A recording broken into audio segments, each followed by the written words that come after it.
Welcome back to History in Context 928, where we put big moments in the past back into perspective. Today, we're going to Cooperstown, New York, and the year 1936, when baseball created something that would shape the sport forever, the Baseball Hall of Fame's very first class of inductees. Picture it. Baseball had already become America's national obsession, but the game was still close enough to its early roots that people remembered its founders like living legends. And in 1936, the writers made it official, voting in a lineup so stacked it feels like a myth. First up, Cobb. And here's the twist a lot of people forget. Cobb actually received the most votes, finishing ahead of Babe Ruth. Cobb wasn't just a hitter, he was a weapon. Speed, aggression, and a relentless style that defined early baseball.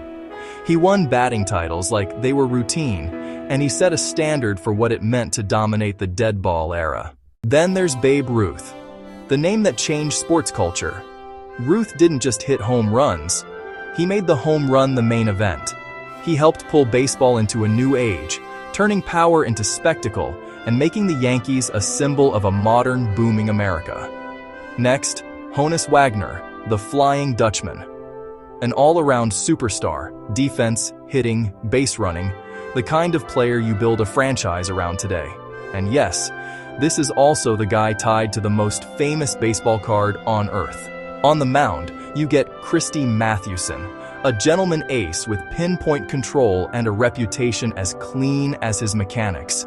He was the face of the New York Giants and one of the sport's earliest true icons. And finally, Walter Johnson, the Big Train.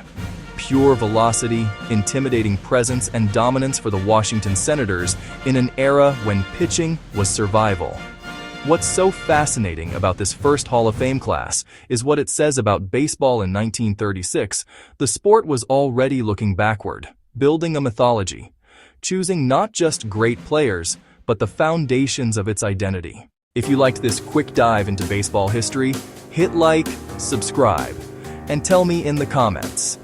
If you had only one vote in 1936, who are you picking first, Cobb or Ruth? This is History in Context 928, and I'll see you next time.